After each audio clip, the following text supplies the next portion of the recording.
여러분들 오늘 이 예배 자리에 왜 오셨습니까?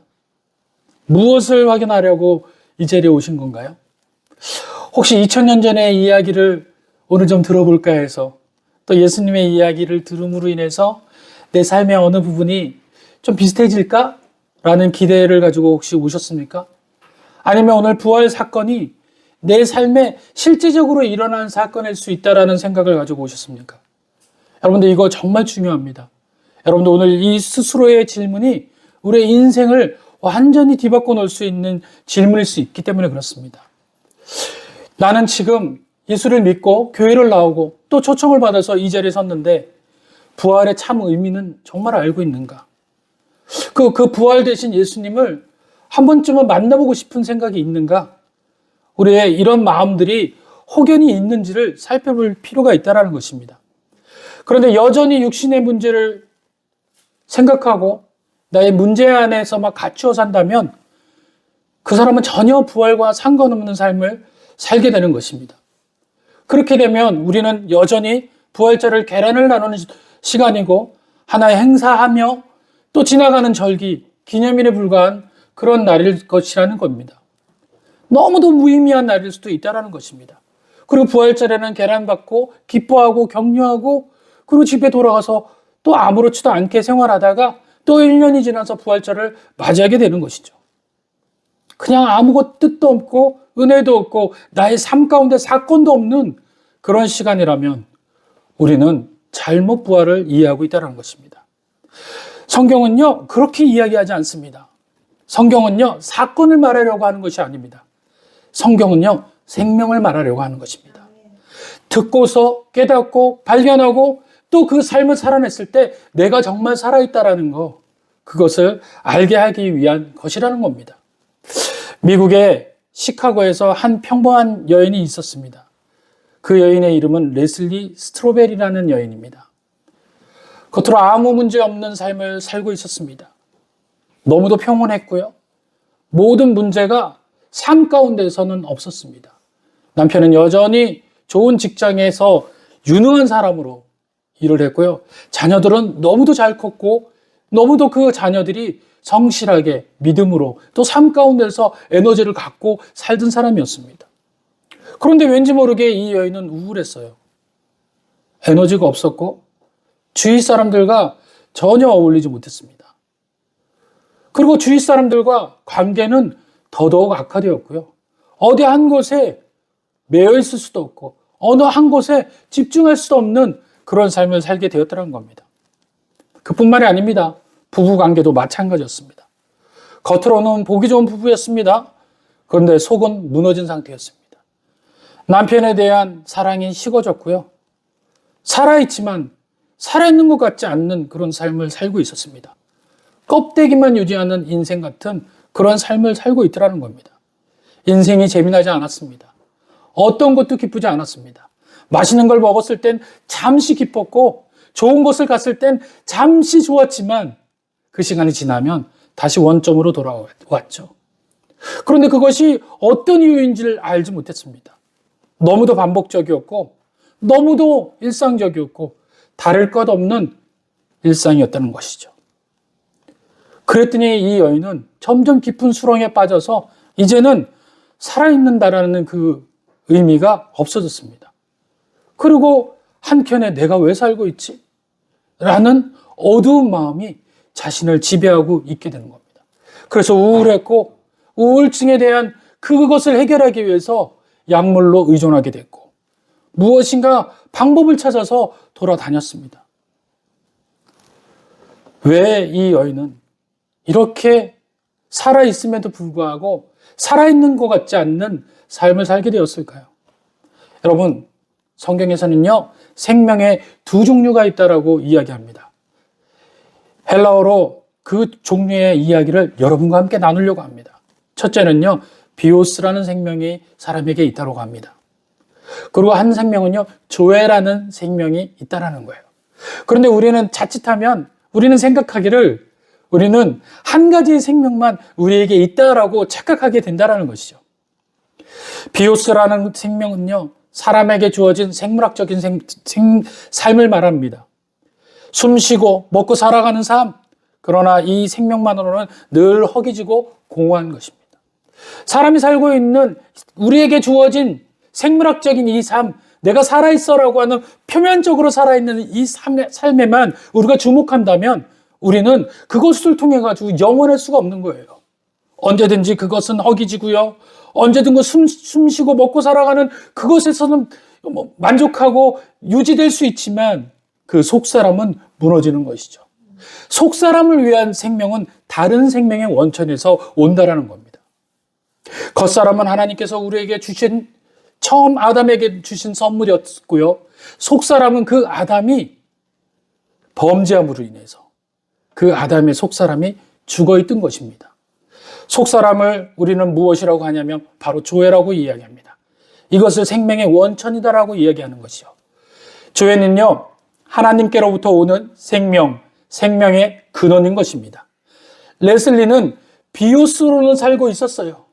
완벽하게 생물학적으로는 살고 있었습니다. 문제가 없었습니다. 어느 누구도 그분을 봤을 때 문제 있는 사람이다라고 알지 못할 정도로 정말 잘 살았습니다. 그러나 그 안에 조회는 없었다는 거예요. 하나님의 생명은 없었습니다. 하나님과의 교제는 없었고요. 하나님과의 만남은 더더욱이 없었습니다. 궁금하지도 않았죠. 그냥 사는 거에 집착만 할 뿐이었습니다. 레슬리는 어느 날 예수님을 만나게 됩니다. 교회에서 어떤 분들을 통하여서 예배에 참여하게 되고 말씀을 참여하게 되고 찬양에 참여하게 되고 공동체에 속하게 되는 거예요. 이제 이 여인은 바뀌었어요. 생명의 원천을 만난 것입니다. 그리고 그녀 안에 다른 생명이 들어옵니다. 조회의 생명. 하나님의 생명이 들어오게 되죠. 첫 번에 비오스는요, 겉은 멀쩡했지만 속은 썩어져 있는 상태인데 조회의 생명은요, 겉은 멀쩡하지만 속이 더욱더 풍부하게 놀랍게 변하는 삶으로 발전되게 됩니다. 예수님을 만나게 된 다음부터요, 말이 달라지고 표정이 달라지고 삶의 방향이 달라지기 시작합니다. 그런데요, 공교롭게도 이 모습을 남편이 보게 됩니다. 이 남편은요, 시카고의 유명한 법조계에 있는 법조 기자였어요. 이론에 빠삭한 사람이었고요. 모든 것에 추적하고 또 모든 것에 합리적인 사람이었어요. 그런데 어느 날 아내가 자기랑 부부싸움도 하고 막 그런 형식으로 보통 평범한 사람이었는데 교회를 가고서 말이 완전히 삶이 틀려진 거예요. 말이 틀려지고 그리고 기쁜 일이 없는데도 불구하고 희죽희죽 웃고 삶의 모든 에너지가 어디서도 나오는지 알지 못하는 곳에서부터 이 여인이 바뀌고 있다는 걸 감지하게 됩니다. 그리고 자기에게 향한 사랑도 더 풍성해진 거예요. 과거에는 부부싸움만 일어나도 지긋지긋했습니다. 그러나 완전히 바뀌었어요. 이제 부부싸움은 없어지고요. 오히려 이 여인이 왜 바뀌었는지에 대해서 이 사람은 추적하게 됩니다. 이 여인도 스스로가 왜 바뀌었는지 알지 못합니다. 그 안에 생명이 들어갔기 때문에 모르게 바뀌는 거예요. 할렐루야. 여러분들이 예배에서 하나님을 진정으로 만나게 되면 제일 먼저 바뀐 게 여러분들 속에 있는 삶의 모든 것이 바뀌게 되는 거예요. 여러분들은 눈치채지 못합니다. 주위에 있는 사람이 먼저 발견해요. 오, 당신 삶이 바뀌었어. 당신은 뭔가 이상해. 그것이 조회의 삶인 거예요. 이 여인도 그랬어요. 이 여인이 왜 바뀌어 있는지 설명만 할 수 있었더라면 남편에게 간단했을지도 모릅니다. 그런데 설명할 수가 없는 거예요. 자기가 왜 바뀌어 있는지를. 나는 주님만 만났을 뿐인데. 그런데 이 남자는 이것이 이해가 되지 않았어요. 저 사람이 교회를 나오면서부터 바뀌게 된 것이 이해가 되지 않았습니다. 그래서 성경을 한번 봤더니 더더욱 이해가 안 가는 이야기가 나오는 거예요. 부활했다라는 거예요, 예수님이. 어떻게 죽은 사람이 부활할 수 있냐라는 거죠. 말이 안 되는 이야기입니다. 이성적으로요, 환경적으로요, 그 다음에 우리의 경험적으로 도저히 이해할 수 없는 사건, 그것이 부활 사건인 겁니다. 오늘 저는 그 부활 사건의 증인이 되어서 여러분들에게 알려드리려고 하는 거고, 그리고 오늘 이 조회의 은혜를 받았던 이 레슬리 역시 부활에 동참하게 된 사건입니다. 그래서 그 삶이 변하게 된 건 부활하신 예수 그리스도를 스스로 삶에서 증명하고 있는 거예요. 이 남자분도 그 이야기를 보면서 도저히 이해할 수 없어서 이제 추적하기 시작합니다. 자기가 제일 잘하는 것으로. 뭐예요? 추적하고 그 사람을 확인하고 그것이 진실인지를 들춰내는 거 제일 잘하는 거죠. 그래서 이 사람은 이렇게 다짐합니다. 우리의 가정이 이것이 위기다. 예수를 통해서 뭔지 모르는 집중되어서 우리 삶이 변해진다면 이건 우리 가정이 분명한 위기야. 그래서 내가 밝혀내겠다. 예수는 허구의 인물이고 거짓의 인물이고 예수는 죽음으로 끝났지 부활하지 않았어. 밝혀내기 시작합니다. 그래서 그는 추적자가 됩니다. 여러분, 여기서 두 인생이 나뉘게 되는 것이에요. 하나는 예수를 만나서 의미와 목적을 회복한 인생, 하나는 여전히 자기 방식으로 이성과 경험으로 채워나가며 살아가는 인생. 성경은 말합니다. 한 가지 생명에 머물면 영생이 없습니다. 반드시 두 생명을 알아야 합니다. 이제 본문으로 다시 돌아갑니다. 오늘 본문에 보니까 영생은 곧 유일하신 참 하나님과 그가 보내신 자 예수 그리스도를 아는 것이다라고 이야기합니다. 여기서 안다라는 것은 단순히 지식으로 안다라는 이야기를 하는 것이 아닙니다. 깊은 곳까지 들어가서 경험과 연결되는 것, 그것이 안다라는 거예요. 하나님을 아는 것이 아니라 하나님과 연결되는 것, 이것이 아는 거예요. 예수를 이해하는 것이 아니라 예수와 함께 동행하는 삶, 이것이 아는 겁니다. 그리고 가장 중요한 것은요, 하나님을 묵상하는 거예요. 왜 많은 사람들이 영생에 이르지 못합니까? 왜 많은 사람은 영생으로 살고 싶어요? 죽을 때까지 살고 싶어요. 아니, 죽지 않길 원합니다. 그런데 왜 영생하지 못해요? 하나님을 묵상하지 않기 때문에 그래요. 자기 죄와 자기의 모든 것, 앞날에 대해서 묵상 잘하잖아요. 문제에 대해서 묵상하잖아요. 자기의 잘못되고 자기의 안타까운 거, 또 자기의 실체, 또 자기의 살아나가는 방법들, 거기에 묵상 잘하잖아요. 그런데 하나님은 묵상 안 합니다. 그것은 벌써 완전히 다른 삶과 죽음과 완전히 동떨어진 생각을 하고 있기 때문에 그렇습니다. 왜 이 생명을 우리는 보지 못할까요? 왜 영생이라는 생명을 보지 못하고 왜 하나님을 실제적으로 우리 눈으로 보지 못할까요? 사실 보지 못하는 것이 아니라 보지 않는 것입니다. 너무도 정확한 말입니다. 우리가 상처를, 상황을, 환경을 내 안에 두려움으로 묵상하기 시작하면 그 두려움 때문에 하나님을 볼 수가 없어요. 하나님을 보기 위해선 묵상하는 그 두려움, 환경, 상처를 거두어내고 그 다음에 하나님을 묵상해야 되는 것입니다. 환경 대신, 상처 대신 하나님을 묵상하세요. 시선을 완전히 바꿔야 된다는 것입니다. 비오스 눈 육신으로는 보기 힘듭니다. 이것이 우리의 눈을 가리기 때문입니다. 그럼 비오스와 조회라는 것을 간단히 설명하면 비오스는 전구입니다. 전구. 전구가 혼자 밝아질 수 있어요? 없어요? 혼자 자기 스스로가 빛을 발할 수 있습니까? 없어요. 전구는요, 전류가 들어왔을 때 그 빛을 발하게 되는 겁니다. 전류는 바로 하나님의 생명입니다. 하나님의 은혜인 거예요. 하나님께서 전류를 줘야지, 조회라는 그 은혜를 줘야지 비오스라는 전구에 불이 들어온 겁니다.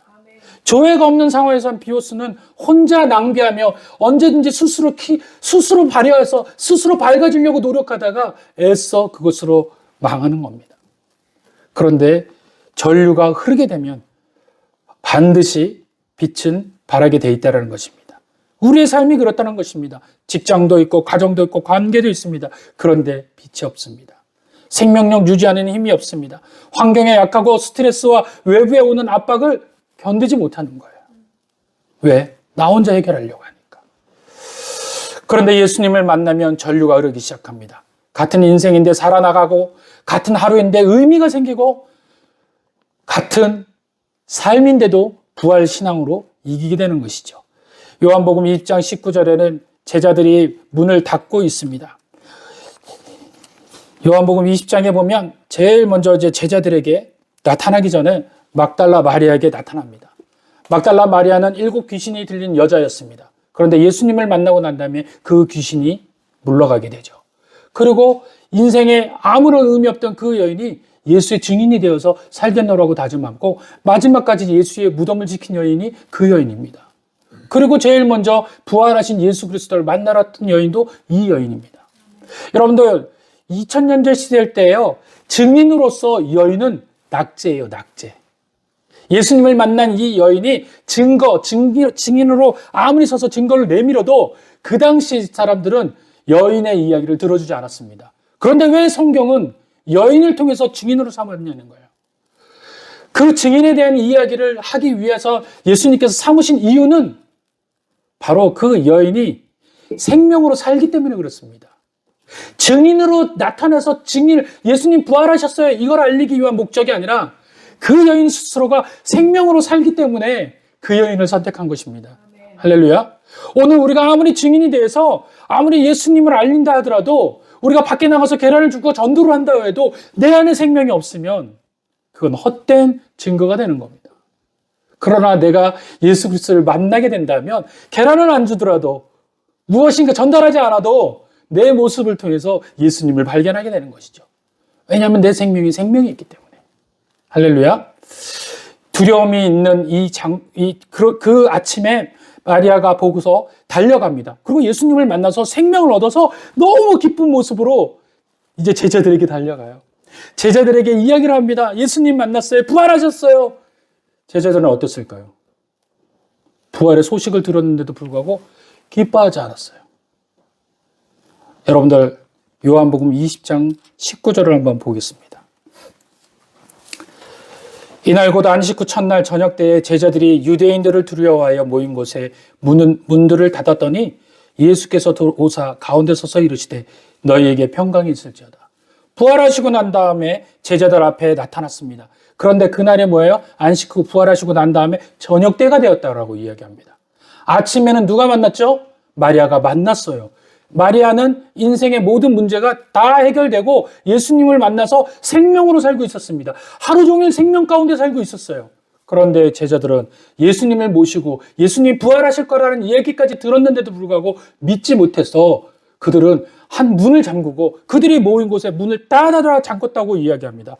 그런데 모인 곳에 문을 잠궜다. 그런데 그냥 모인 곳에 문을 잠궜다라고 이야기하면 그냥 눈앞에 보이는 현실적 문 하나만을 닫은 것으로 이야기할 수 있는데, 보니까 문들을 닫았다 이야기를 하고 있어요. 문이 여러 개 문이 아닐 거랍니다. 그러면 그 문들에 속하는 문은 무엇을 이야기할까요? 마음의 문을 이야기하는 거예요. 자기 마음도 다 닫혀 있는 거예요. 부활하신 예수님이 기쁘지가 않은 거예요. 왜 그럴까요? 비오스의 삶을 살기 때문에 그랬어요. 다시 말하면 육신의 삶을 살기 때문에 그렇습니다. 육신의 문제를 더 걱정했기 때문에 그래요. 그들의 왜 그 문을 닫았는지 그 위에 나오고 있어요. 제자들이 유대인들을 두려워해요. 두려움이 문을 닫았다는 겁니다. 할렐루야. 여러분, 저와 여러분들이 오늘 부활절 주님을 만나러 오는 이 목적은 두려움을 해결하기 위한 목적이 아닙니다. 두려움을 해결할 수 있는 목적은 단 한 가지예요. 여러분들의 두려움을 내려놓고 주님을 묵상하셔야 돼요. 그때 그 두려움은 날아가고 여러분들 안에 주님이 거하시는 은혜를 경험하게 됩니다. 오늘 보니까 이 예수께서 오사 가운데 서서 이르시되, 이곳에 어디였다고요? 문을 닫은 곳, 두려움이 있는 곳, 그곳에 누가 계신 거예요? 예수님이 오셨어요. 요한복음 20장 19절입니다. 근데 그곳에 어디에 서셨다고 얘기해요? 가운데 서서. 이미 주님은 그 가운데 계셨던 거예요. 우리가 못 본 거예요. 왜 못 봤습니까? 육신의 눈으로만 보니까, 문제로 눈으로 보니까, 두려움으로만 보니까 예수님이 안 보이는 겁니다. 왜 예수님이 안 보일까요? 예수님의 부활로 인해서 내 삶이 변한 게 없어요. 예수님이 부활했다고 해서 로마가 바뀌고 세상이 바뀐 게 아니에요. 그냥 세상은 여전히 똑같아요. 그러나 예수님만 부활하신 거예요. 현실적 눈으로 봤을 때는 예수님이 부활해도 아무 사건이 일어나지 않았어요. 그러니 이들은 두려움에 속할 수밖에 없습니다. 예수님이 일어나면, 부활하시면 모든 것이 다 뒤집어지고 천지가 개벽할 것 같은데 전혀 일어나지 않았어요. 그러니까 내 안에 두려움인 겁니다. 저와 여러분들이 왜 문제 앞에 두려워해요? 예수님을 믿으면 문제가 바뀔 거라고 했는데 왜 안 바뀝니까? 예수님의 방법은 다르기 때문에 그래요. 우리의 방법으로 그냥 하나님 천지개벽처럼 문제가 바뀌었으면 좋겠는데 그러지 못하잖아요. 주님의 방법은 다르기 때문에 그렇습니다. 그러고서 주님이 그들에게 묻습니다. 너희에게 평강이 있을지어다. 너희에게 평강이 있느냐라고 물어봅니다. 이 이야기가 무엇입니까? 너의 안에 평강보다 그 평강을 대체하는 게 먼저 있는지를 밝혀라. 생각해 보라는 거예요. 내 안에 평강이 있으려면 그 평강의 자리를 차지하고 있는 게 뭡니까? 지금 두려움이에요. 두려움을 내려놔야 드디어 평강할 수 있다는 거예요. 바로 우리에게 평강이 부활이고 평강이 은혜인 삶이 될 줄 믿습니다. 그 사실을 우리가 머리로 알고 있고 삶으로 내려오지 못한다면 절대 조회의 삶은 우리의 삶까지 내려올 수가 없습니다. 조회의 삶을 알게 되고 조회의 삶을 깨닫게 된 사람들이 그 사람들이 주님과 조우하고 주님이 내 안에 역사하시면 바뀌게 되는 삶을 살게 돼요. 그것을 성경은 뭐라고 이야기하면 마르티스라고 이야기합니다. 마르티스라는 것은 순교자라는 뜻이에요. 다시 말하면 순교할 수 있는 그 은혜가 생깁니다. 그리고 이 마르티스가 바로 증인이에요. 여러분들이 지금 증인이죠? 여러분들 예수님이 증인이죠? 예수님을 만난 자가 증인이 되는 겁니다. 다시 말하면 순교자가 되는 거예요. 어떻게 순교자가 되는 거예요? 내가 주님을 위해 목숨을 내놓겠다라고 이야기하는 것입니다. 여러분들 죽은 자에게는 증인이 필요 없습니다. 살아있는 자에게만 증인이 필요한 겁니다.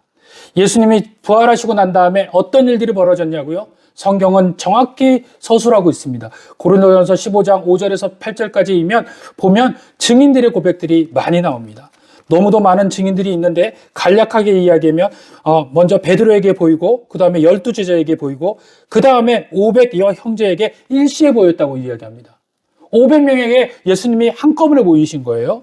그리고 그들은 그 당시에 대다수는 살아있고 대다수는 어떤 사람은 잠들었다. 몇몇은 죽은 거예요.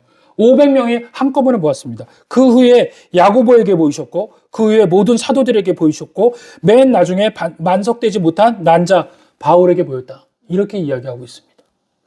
많은 사람들이 증거하고 있어요. 그래서 예수의 사건은 거짓이 아니라 사건이 아니라 증거되는 선교사 증인의 이야기인 줄 믿으시길 바랍니다.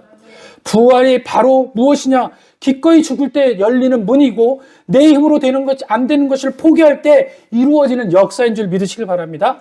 그 생명이 내 삶 가운데 들어오면 하나님의 은혜를 통해서 내 삶을 기억하게 돼요. 그러고 난 다음에 하나님의 놀라우신 은혜를 통해서 내 삶이 점차적으로 변하게 되는 것입니다.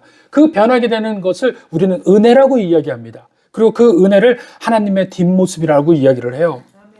우리가 은혜가 우리 안에 있다. 그럼 우리는 무엇을 본 거예요? 하나님의 뒷모습을 보고 있는 거예요. 내 안에 여전히 은혜가 넘쳐. 내 가정에 아직 은혜가 넘쳐. 그러면 여전히 나는 그 하나님의 뒷모습을 보고 걷는 자인 줄 믿으시길 바랍니다. 그런데 은혜인 줄도 모르고 나 독단적으로 내가 잘나서 산 것처럼 한다면 우리는 하나님과 무관한 삶을 사는 거예요. 여러분들 은혜의 뒷모습, 하나님의 뒷모습을 걷는 자가 되시렵니까? 아니면 내 스스로 살아가는 방치된 자가 되시겠습니까? 은혜, 다시 말하면 뒷모습을 보고 걷는 자 되시길 간절히 원합니다. 다시 이제 말씀을 마칩니다.